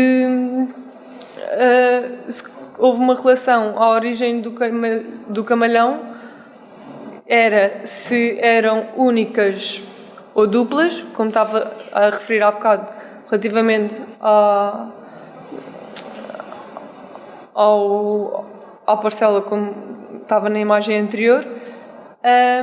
A origem da semente, se esta era antiga, ou seja, do ano anterior, ou se era do ano da produção, e depois gerou-se uma nova variável, que era o fator da morfologia, se ela era normal ou diferente, ou seja, se tinha um aspecto morfologicamente visível normal ou se era mais disforme. Pronto. Nesta tabela dá para ver que nas antigas duplas existem 4 abóboras diferentes, pois houve mais uma abóbora a ser analisada, que foi denominada abóbora extra, que era uma abóbora completamente disforme das restantes e foi avaliada por essa mesma razão. Nas normais únicas não há nenhuma abóbora, porque todas as abóboras tiveram o formato ideal, o formato indicado, que a morfologia batia certo com o que nós estávamos à espera. Fiz um estudo laboratorial, onde preparei as amostras para analisar a nível do valor da cor da casca, da polpa e do fruto, onde depois fui realizar uma secagem e uma moenda, determinar o teor de amido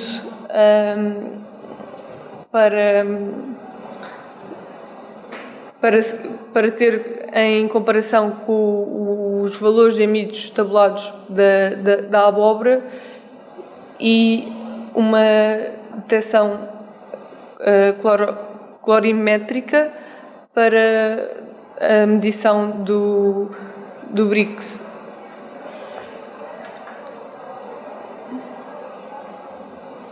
Estes foram os dados que eu tratei, ou seja, são as 8 variáveis que foram estudadas. Estes dados foram analisados em termos de uma estatística descritiva, bem como de testes não paramétricos. Recorreu-se pelo facto de ser tratado de um lineamento desequilibrado, muito longe de cumprir os pressupostos que eram necessários para serem estudados. Calculei uma média e uma taxa de sucesso, sendo que é visível que a taxa de sucesso nas normais únicas é baixa, porém já a média é mais elevada nas antigas duplas, tanto a média como a taxa de sucesso. Isto equivale que a taxa de sucesso foi o número de plantas que eu obtive na colheita a dividir pelo número de buracos, que foram cerca de 30 buracos em cada parte. Pronto, estes valores acabam por identificar que, apesar de serem diferentes, as sementes e a sua organização, os valores nem sempre eram muito dispares. Quando a letra A equivale ao maior valor, já a B quer dizer que os valores o valor é completamente diferente do A, e o AB é que a diferença não é muito significativa. Pronto.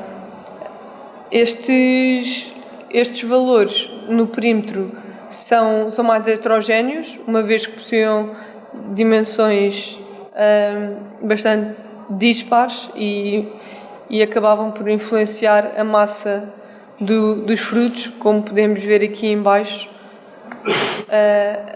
a variedade de pesos que tivemos.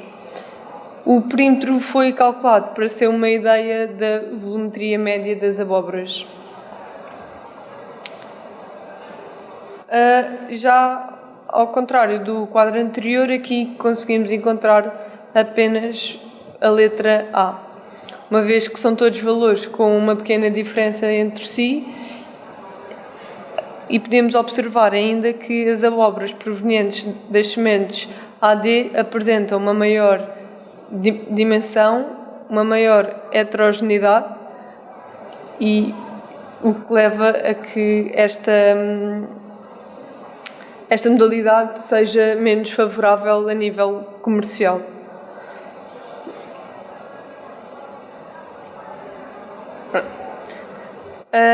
Aqui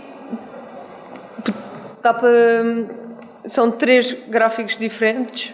mais boxplots diferentes, em que se pode observar diferentes valores e aspectos bastante visíveis, assim, sem conhecer muito dos gráficos, poder olhar e perceber alguma coisa de estranho está aqui. Estes 4 valores são valores completamente dispares do que nós estávamos à espera. Este boxplot, esta caixa de bigode ser tão comprida, quer dizer que há aqui uma grande discrepância entre os valores, e isto vai influenciar sempre tudo. Quanto mais próximo estes limites estiverem da barra preta, melhor será. Isso acontece nas NU, ou seja, na 1, dá para ver que nos 3 boxplots que aqui se encontram, são os 3 que se encontram mais coesos. A média do rácio é semelhante, ou seja, a forma é estável, mas possui dimensões diferentes. O facto das abóboras NU serem este intervalo relativamente pequeno é a tal maior concentração de dados, uma maior homogeneidade e, acima de tudo, é um maior interesse comercial, porque o que nos interessa é que as abóboras sejam morfologicamente idênticas para podermos chegar ao pé do comercial e dizer: temos aqui estas abóboras, estamos dispostos a que sejam analisadas e ter um bom término e não um refúgio elevado. Em suma, a variabilidade das sementes não interfere com as capacidades nutricionais presentes nas diversas cucurbitáceas, mas o oposto ocorre com a morfologia. Do ponto de vista comercial, é necessário existir homogeneidade no aspecto visual da abóbora. Assim sendo, assume-se as sementes novas são as ideais para a plantação e futuramente comercialização, porém a ausência de bibliografia recente para o estudo desta variedade é algo que deveria ser colmatado de modo a evoluir o conhecimento, porque é algo que ainda tem muito poder para virmos a apostar, uma vez que é uma grande mais-valia na agricultura. Deste lado podemos ver 2 abóboras, destas são as tais sementes ZNU, e estas, ou seja, são sementes novas e sementes antigas, o que nos leva a concluir que os aspectos externos são dispares e que nós não queremos de todo as antigas, porque não nos faz ter as abóboras morfologicamente idênticas. Muito obrigada pela vossa atenção. Agora é o tempo da vossa intervenção. Mas antes disso, eu queria agradecer logo à Junta de Freguesia, da União de Freguesias da Palavra de Manhã e à Diogo, o convite para estarmos aqui. Dizer-vos que este painel, enfim, de alguma maneira, e agradecer aos palestrantes porque aceitaram o meu desafio, o professor Henrique, o engenheiro Rodrigo, que é engenheiro Rigor. É verdade que há uma ligação à minha escola, ao Instituto Superior de Agronomia, mas eu devo dizer-vos que não foi essa a intenção. Resultou isso, mas eu tentei ter também aqui gente de Santarém, tentei ter aqui o professor Amaral de Santarém, tentei ter aqui um finalista de Santarém. Infelizmente o trabalho final de Santarém ainda não está concluído, mas alguém aqui da Terra que está ligado a Santarém também estava agendado. Portanto, foi o que foi possível. E no que foi possível, o que é que se pretende? É porque é certamente do vosso conhecimento, e também do meu, mas é público, que um professor do Instituto, o professor Domingos de Almeida, promoveu a construção de um grupo operacional para a obra, que é que ele chamou Alumínio 2020, e vocês dizem, então o que aconteceu? Então, o que aconteceu, o Instituto não se esqueceu disso, o Instituto tem-se presente. Simplesmente o professor Domingos ficou doente. E pronto, tem o direito de qualquer cidadão ficar doente e reduzir a sua atividade, mas está lá muito claro na proposta da Alumínio 2020, que foi construída convosco, com alguns de vós, três grandes necessidades. Gerir a água e discutir as rotações de rega e o sistema de rega para os diferentes tipos de solo e diferentes variedades. Foi aqui falado. Segunda questão. Fertilização. Gerir a fertilização para as diferentes variedades e para os diferentes sistemas de rega. E é por isso que o professor Henrique veio. E ele fez com toda a humildade. Eu não fiz este projeto, não trabalhei com o Paulo, mas venho falar dos princípios gerais. É por isso que aconteceu. E depois, o Rodrigo é um produtor, como vós, como alguns de vós, que fez uma dissertação de mestrado no Instituto, é verdade, mas porque escolheu tratar da sua empresa, dos seus problemas pessoais, numa ótica da abordagem da engenharia e numa ótica científica, mas que continua depois como produtor, e foi disso que ele nos foi falar, da variação, no caso dele, que nos vossos casos, aquilo aplicava nos vossos casos que não tinham, e depois uma jovem que acabou a Leonor chegou há menos tempo, sim, mas veio-vos falar de um futuro possível, que é novas variedades. Porque a mudança das variedades, a construção das variedades, se calhar é o futuro de qualquer fileira. Portanto, é isso que aconteceu. E agora pediram para dinamizar uma discussão, mas a discussão só existe se vocês falarem. Portanto, antes de irmos embora, a palavra é vossa. Eu calmo e dúvidas, certezas, intervenções, deixa-me questionarem os oradores que tiveram a enorme habilidade de estar connosco, sofrendo, tal como o Sr. Secretário de Estado, por acaso também diz, o fumo da lareira da pizzaria, ficámos aqui a chorar antes de vocês chegarem, e é por isso que a sessão se atrasou, mas vieram até aqui disponibilizar o seu tempo, o seu conhecimento e a sua informação para partilharmos convosco, na verdade procurando, e isto foi da minha cabeça, procurando recuperar o alumínio 2020. É que o Instituto deve-vos isso, o professor foi-se embora, está doente, tudo bem, mas há trabalho feito, há trabalho feito noutras instituições, e certamente os professores da Lourinhã querem aprofundar, eu ouvi isso, ali embaixo, na intervenção ao Sr. Secretário de Estado, querem aprofundar o conhecimento científico no vosso processo de diário. Digam, serviu para isso ou não? Ninguém quer falar. Querem calar. Agora posso começar. Eu tinha umas questões para o Rodrigo, porque eu trabalho numa empresa que é a Energosol, nós armazenamos 3.000 toneladas da obra bacana, trabalhamos com mosquito, gostei de ouvir uma coisa, foi um produtor que armazena e depois entrega o armazém, para nós era excelente.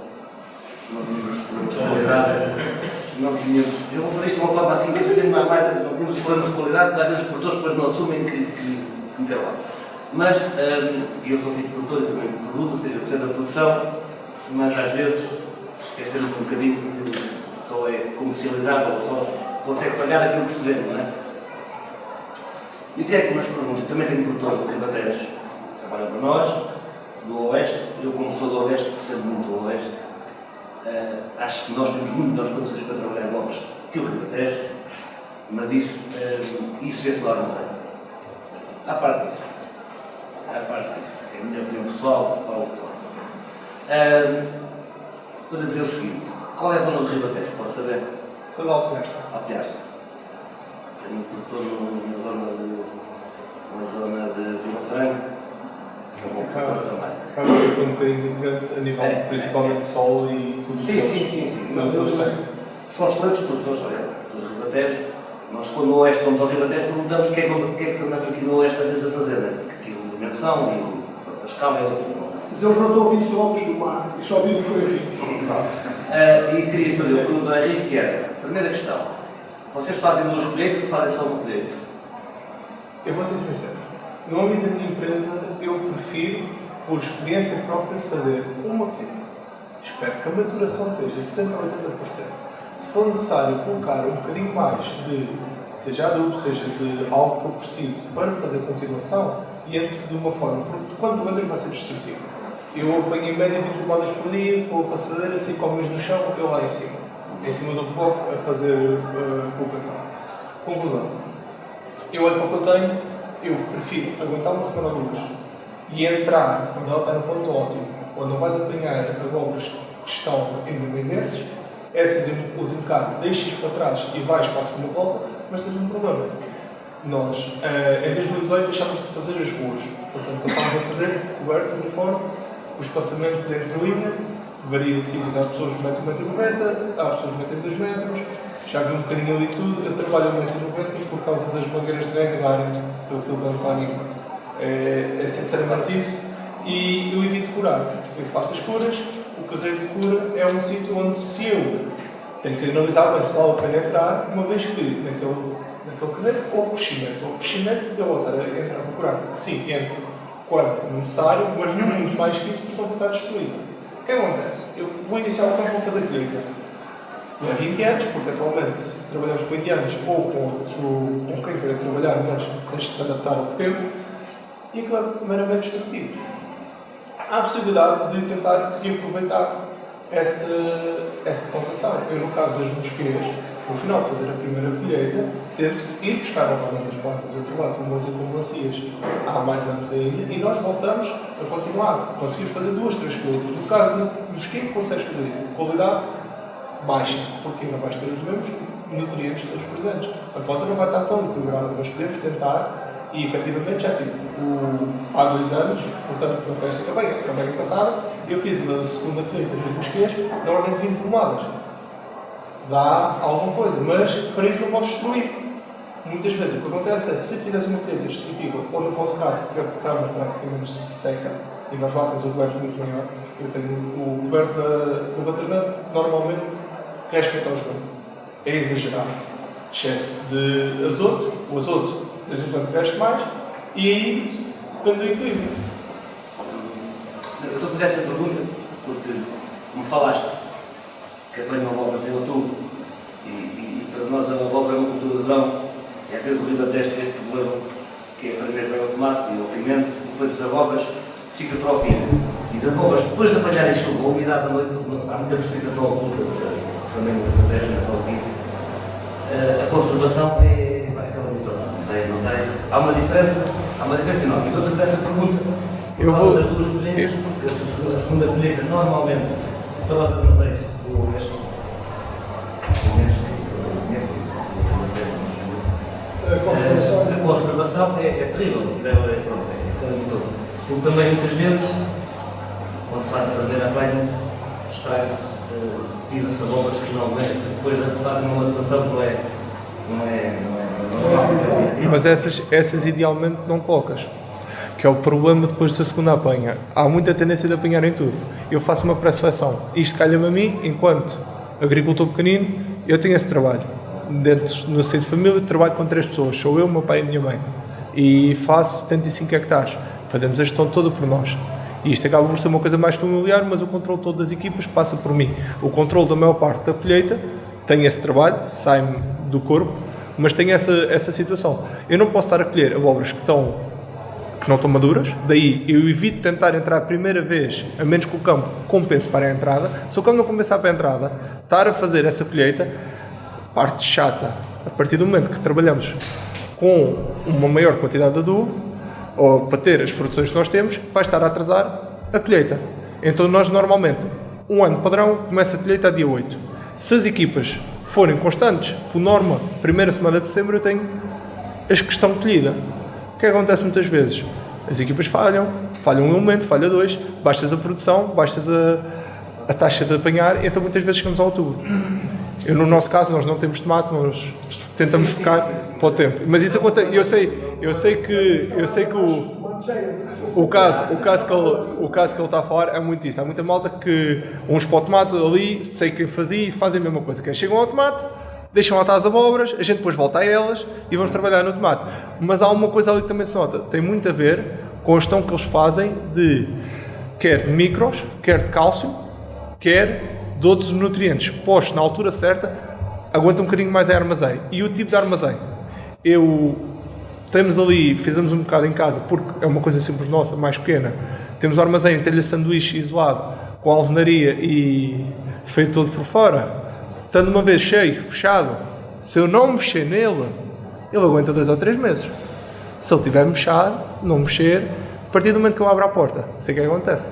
Começa a fazer efeito zona. À medida de frente para trás, à medida que eu abro, tens uma diferença de temperatura e tudo mais. A partir do momento que essas abóboras são mexidas, e a gente imagina que eu entrego lá e eles fazem a primeira calibração. A partir do momento que eles passam na máquina, há 2 hipóteses.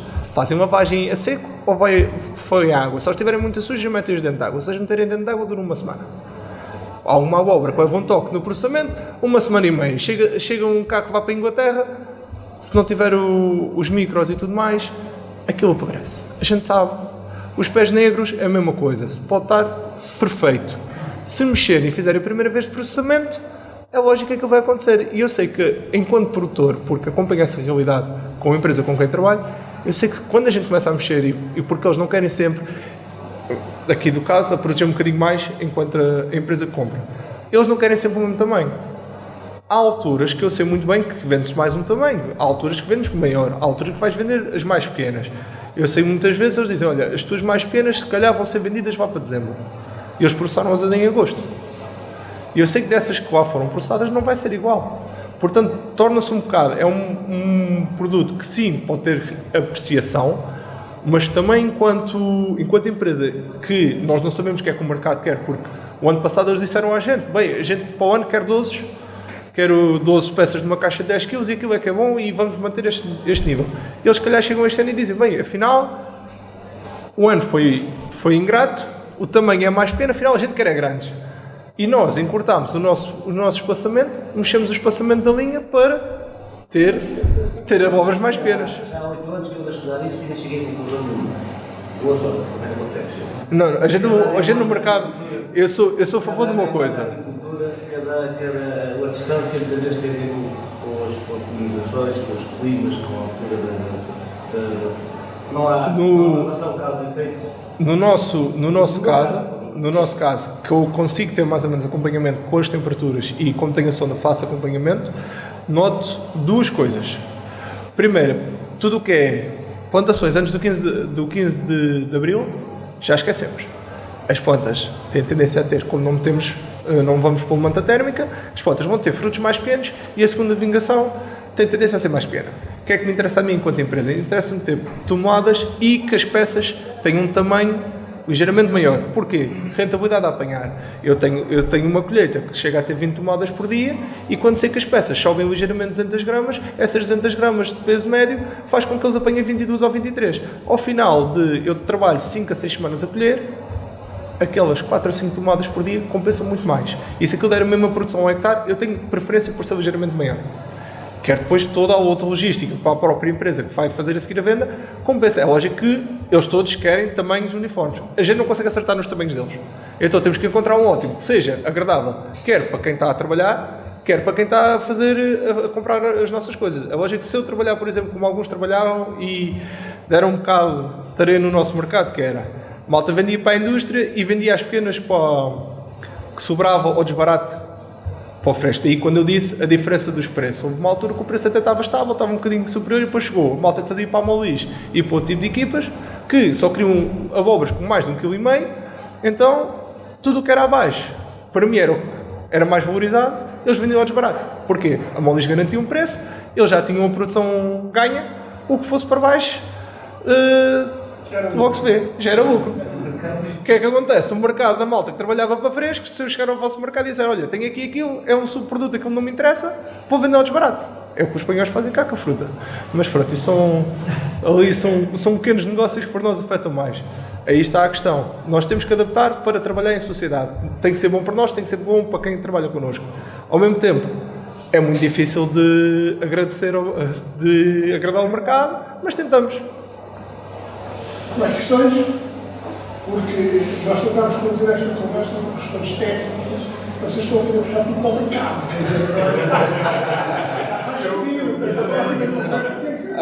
Há uma coisa, professor Mexia, eu acho que há uma coisa importante que temos que perceber, e isto calha no geral, que é, nós funcionamos como empresas todos, portanto no final nós só queremos ter rentabilidade que é das nossas casas e que seja trabalhar continuado com as empresas. A gente não estamos aqui a lutar para ver quem ganha mais, estamos a trabalhar todos para um conjunto, que é o principal. Sei que, assim como eu forneço concorrentes, isso é normal, mas tem que haver uma entreajuda, entre aspas, saudável, porque não é um por um a competir que vai haver a desorganização. Eu noto este ano, trabalho com umas irmãncias.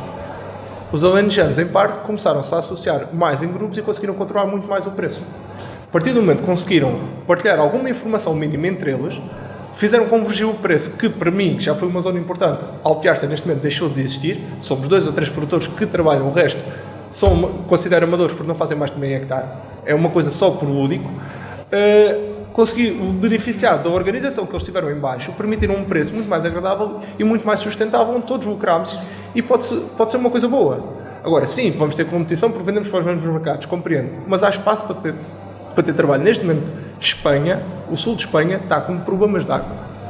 Eles estão-se a virar um bocadinho para os nossos lados, porque há coisas que eles não vão conseguir convergir, que vão procurar em nós. Então nós temos que adaptar todo o nosso mercado para estar a trabalhar. Há espaço para todos trabalharmos, desde que as coisas sejam equilibradas, porque no final do dia, a meu ver, quer empresas de produção agrícola, quer a malta que está no meio da cadeia, a gente só quer no final de todos ganhar o seu e que as coisas sejam sustentáveis. O resto, às vezes estamos ali muitas guerras.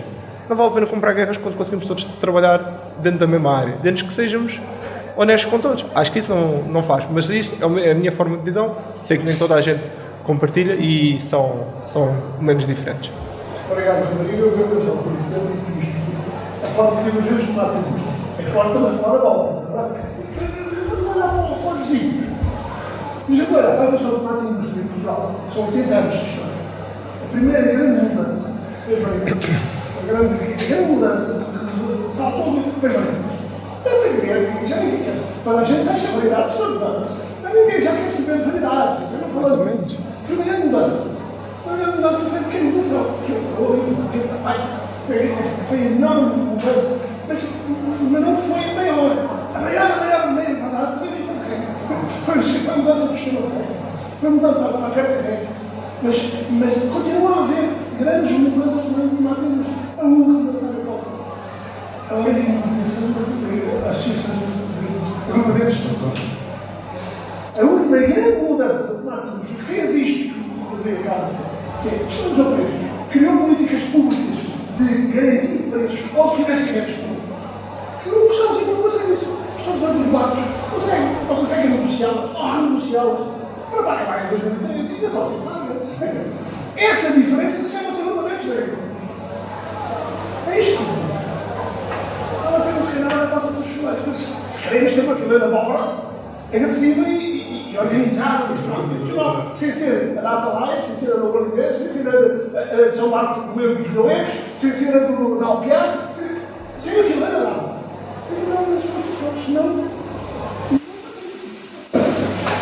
Diga. Eu queria só salientar, pelo menos, quase uma coisa de cada apresentação, que está muito ligada, cada uma delas, à produção e há alguns erros que possivelmente se cometem na produção, depois também nem sempre se tem o pensamento do armazenamento e há aqui depois estas questões comerciais, o produtor olha de uma maneira, o armazenista olha de outra e cada um tem os seus interesses, mas temos que olhar com que não são coincidentes, por isso é que é preciso haver volume e organização. Por isso é que é necessário ver essa capacidade organizativa.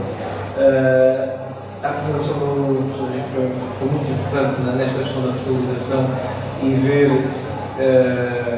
a importância de cada macronutriente. Depois também temos os micros e há aqui algumas questões técnicas que não são para mim, são para técnicas que depois acompanham o campo, mas há aqui questões importantes e que, portanto, também para nós, os que estão aqui hoje, passarmos estas mensagens, porque se já não é como alguns produtores faziam há uns anos, como se calhar os terrenos estavam ainda com nutrientes suficientes, lançar, seja a semente ou a planta, conforme as soluções que são aplicadas, mas já não é só isso, fazer algum acompanhamento e com isso frutos com uma boa capacidade. E é preciso fazer esta análise de solo, é preciso fazer este acompanhamento. O que é que para mim retiro desta apresentação? Nós temos tido uma capacidade de acompanhamento técnico que não necessitávamos, ou achávamos que não necessitávamos anteriormente. Isto é um alerta para todos, porque senão qualquer dia não vamos conseguir fazer a bola. Nem outras culturas, mas falando aqui da bola. Uma coisa interessante da apresentação relativamente ao Rodrigo, teve a ver muito com, para mim, que é importante, é um pequeno ensaio piloto, mas que nos ajuda a tirar algumas conclusões, também se calhar para outras variedades ou outras culturas, mas esta conclusão, em especial na parte final, mas que se foi percebendo ao longo de toda a apresentação, que apesar de às vezes haver esta ideia de se reaproveitar supostamente na bola para o ano seguinte, nós temos consequências. Eventualmente até são aparentemente mais produtivas, mas comercialmente vamos ter problemas porque elas não vão ser iguais, não é homogéneo. Teremos problemas nos frutos, teremos problemas nas diferentes dimensões. Aqueles gráficos que algumas pessoas podem não ter acompanhado bem, mas via-se claramente que havia ali uma homogeneidade das sementes que foram classificadas novas, mas no fundo as sementes comerciais que saem estabilizadas e as outras que são aproveitadas no ano seguinte.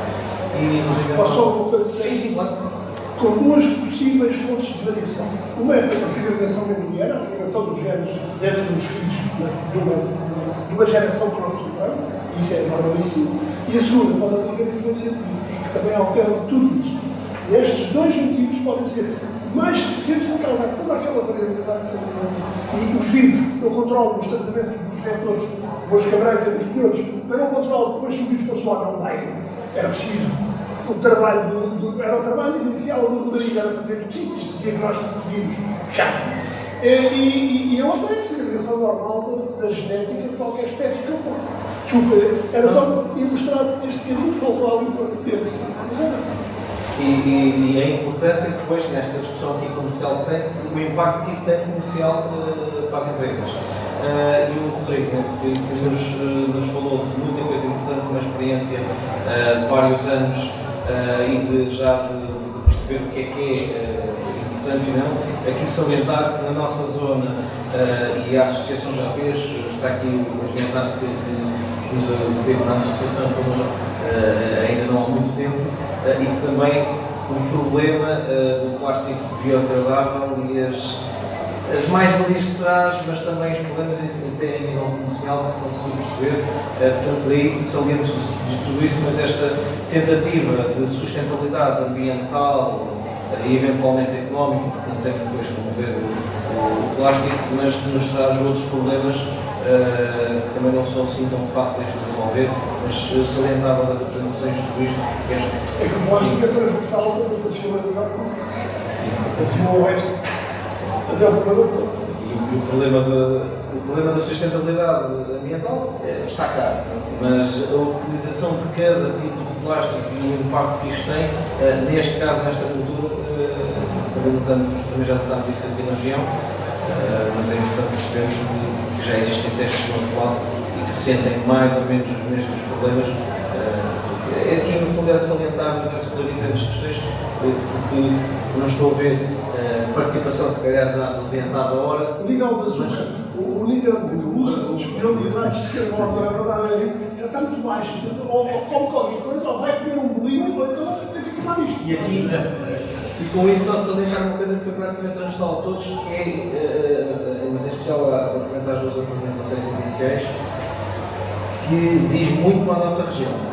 E diz muito à capacidade da fileira da abóbora de sobreviver forte na nossa região, que é trabalharmos bem no campo, trabalharmos bem a fertilização para termos um armazenamento prolongado, que nós armazenamos durante muitos meses, e depois, seja o produtor que armazena, ou seja, o embalador, que o faça, isto tem um impacto enorme nas quebras e na capacidade de nós termos produtos de qualidade mais para a frente, que ainda pertence a esta campanha, mas prolongar essa vida útil e, se calhar, usar para janelas comerciais diferentes e conseguirmos gerir isto. Mas a importância que isso tem em todas as regiões, mas aqui para a nossa região temos sentido isso. Já existem diferentes, aliás, já existem, sempre existiram, mas existem diferentes tipos de estruturas para armazenar, com mais archamento, com menos archamento, portanto, isto tudo já tivemos aqui também jornadas técnicas específicas dedicadas à parte do armazenamento, se calhar no futuro voltaremos a trabalhá-las, mas tudo isto é fundamental para a nossa carreira. Portanto, a maioria tem estado particularmente atenta e partilhamos estas informações com a região de Montenegro.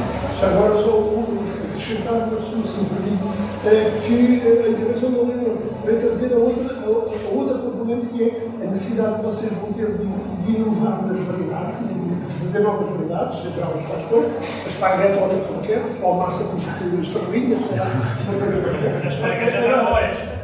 Agora, a qualidade das sementes. E aí o ator principal são os professores. Assim, a bola do voo é maravilhosa sempre. A sobra é que não sabe. Ou não quer saber. Porque depois tem as exigências, os PHLs, os mercados, mais uma pergunta. As marcas já estão no oeste. Sim, não, claro. Já existe aqui. Não, ela disse isso. Nós somos um produtor aqui no oeste. Tem que levantar a bandeira da esparguete. Mas é difícil. Não, mas é essa parte que tem que ver. Como é que a gente muda isto? A gente muda isto de duas maneiras. Ou pomos com. Há uma coisa que eu dizer. Têm que nos comprar as abóboras para não haver a fazer. Agora, como é que eles nos compram? Compram diretamente ou compram mercados de curta proximidade, compram através das grandes cadeias, compram através dos grandes compradores. Isso tem que ser organizado. Porque ficar sozinho vai ser jogado. Não deve. Vai se vender tudo aqui na Odinhã, sobrevive bem. Mas não é isso que estamos aqui a falar. Estamos aqui a falar de uma figura que há intervenção e que exporte. E que venda para o carro, para o Porto. Isso sozinho. Diga. E falou de um termo muito importante que é a organização, que é haver a organização de produtores ou a produção organizada. No nosso caso, nós produzimos no Oeste e no Alentejo. Temos unidades de produção no Alentejo e temos aqui no Oeste. E nos dois sítios temos regimes completamente diferentes hídricos, de épocas de plantação, tudo. É tudo diferente, que é parecido, depois no final é da obra, mesmo assim que é diferente. Mas o que digo é uma coisa importante. É que agora nós estamos sozinhos neste mundo e o mundo ainda está mais mudado. Da mesma maneira que nós estamos a pensar que isto ainda nas nossas obras, os espanhóis, franceses, os italianos estão a olhar também para nós. Nós temos que pensar todos em conjunto. Pensar Sim, na abóbora é do prado ao prato. Não é do prado ao armazém. Porque depois há a questão da conservação, que é muito importante. E eu vou dizer muito mal. Depois faz com que a abóbora seja muito valorizada ao produtor. Portanto, normalmente o preço do ano seguinte é aquilo que passou no ano anterior. Não é só o mercado, também é pouco que aconteceu nos anos anteriores. Nós, quando estamos no lado sentido disso, nós temos todo o interesse nesta produção. Mas o Rodrigo falou nisso, dizer que o cálcio e as O Rodrigo falou uma coisa muito importante, que tem a ver com uma situação que se passou, isto é nesse caso, que é, vamos fazer a obra para a indústria, depois o subproduto da indústria vai para fresco.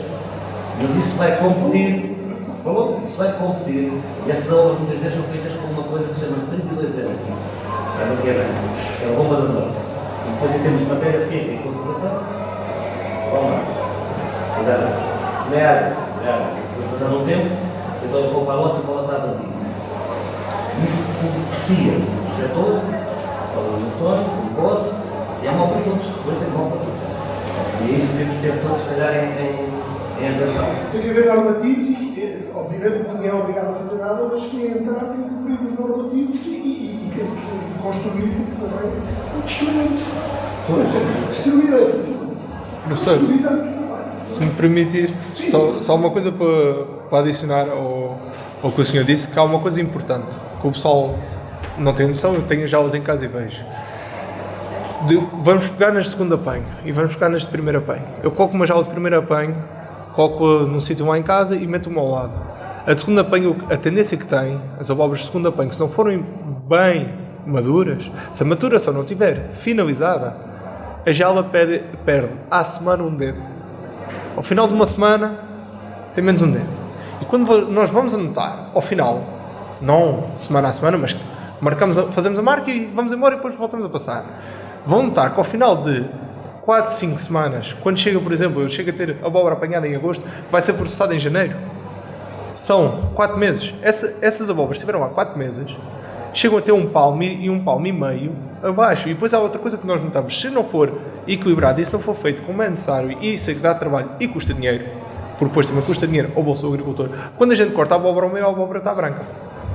Não sei se já experimentaram, ao final de pegar uma abóbora baternante, ao final de X meses, cortam a abóbora ao meio e, no nosso caso, principalmente, se eu não tiver muito cuidado em manter o coberto para as abóboras não estarem a desidratar, não cortar a água cedo demais, porque malta, corta a água que é mais fácil, com menos rama apanha-se melhor. Isso é uma boa equação. A abóbora não fica feita, é feita à força e no final temos menos produção e a abóbora tem menos qualidade. É uma abóbora que vai para o armazém e vai por ser mais fácil. E isto é tudo coisas que vão juntando e ao final de anos de também eu próprio bater com a cabeça, onde tivemos produções de 40 toneladas por hectare, tivemos produções de terras mais fracas, onde chegámos à conclusão, bem, aqui não é para trabalhar, vamos trabalhar para o outro lado.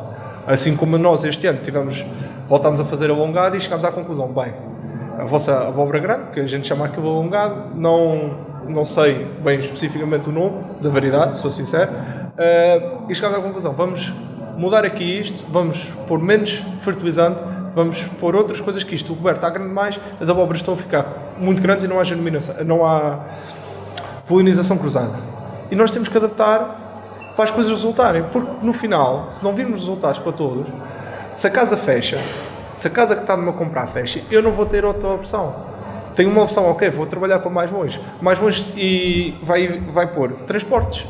Vai para a logística de andar com caminhões, carregar, descarregar, ter todos os custos operacionais que vão estar para o meio, são custos operacionais que depois não se vão reverter também no nosso preço. Daí também às vezes trabalhar mais local, é porque estamos na zona, se valorizarmos os produtores que estão perto de nós, todos os custos operacionais vão ser menores, mas também os produtores depois têm que valorizar em ambas as partes e tem que ser não amizade, mas uma coisa que seja boa para ambos.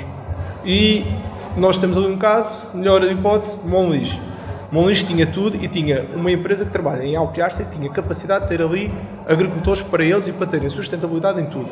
Atualmente a Monlis não tem nem um terço da produção que precisa e este inverno foi contratar e teve que ir alugar terras e fazer os brócolos de inverno porque ninguém quer fazer para eles. E neste momento eles dão 540 euros à tomada ou 510 euros. É um dos dois, já não tenho a certeza. E é um valor muito melhor. Mas durante anos a Monlis desprezou os agricultores da zona, dava-lhes refugos altos, preços baixos e a malta deixou de fazer porque não era rentável. E no final é manter a rentabilidade de todos. Se tivermos rentabilidade, vamos prosperar, seguimos em frente. Se não o tivermos, temos que mudar. Não tomo mais tempo. Sim, mais novo. Uma pergunta. Boa noite a todos. Uma pergunta sobre a sua experiência, já estava no Uma obra grande. mas sobre o reconhecimento de organizações de produtores e da evolução da cadeia ao longo dos anos. Já percebemos que temos que organizar. E não é uma questão, partilho a opinião do meu colega Rodrigo, não é uma questão de ir combater alguém, é uma questão de nos ajudarmos a todos. De trabalharmos todos a uma só voz. Porque no fim do dia todos precisamos de comida à mesa. 3 vezes por dia, pelo menos, como se costuma dizer agora no marco do CAIAN. Da sua experiência, do seu conhecimento, quem é que pode dar o pontapé de saída para avançar com a organização, neste caso a cadeia da abóbora? E pergunto isto porquê? Porque, do meu conhecimento, existem vários OPs de vários ramos da agronomia nacional. E entristece que algumas dessas OPs tenham sido criadas, como se costuma dizer, do telhado para baixo. O resto não vale a pena alugar. Chega ao fim do dia e quem está associado a essas OPs pouco beneficia delas. Porque, por muitos projetos operacionais que estejam, o que interessa é a remuneração de cada quilo de produto produzido. Na sua opinião, quem é que será a maior entidade? E e não. São os caminhos. Mas existem uma região com um nível de envolvimento pessoal e envolvimento técnico-cultural elevado. Estão desagregados. Têm estruturas, a IU, por exemplo, têm as câmaras municipais, eu já ouvi dizer, mas eu já ouvi dizer da Câmara de mas já ouvi várias vezes vários presidentes da Câmara do Oeste, do Oeste, começarem a falar da nossa.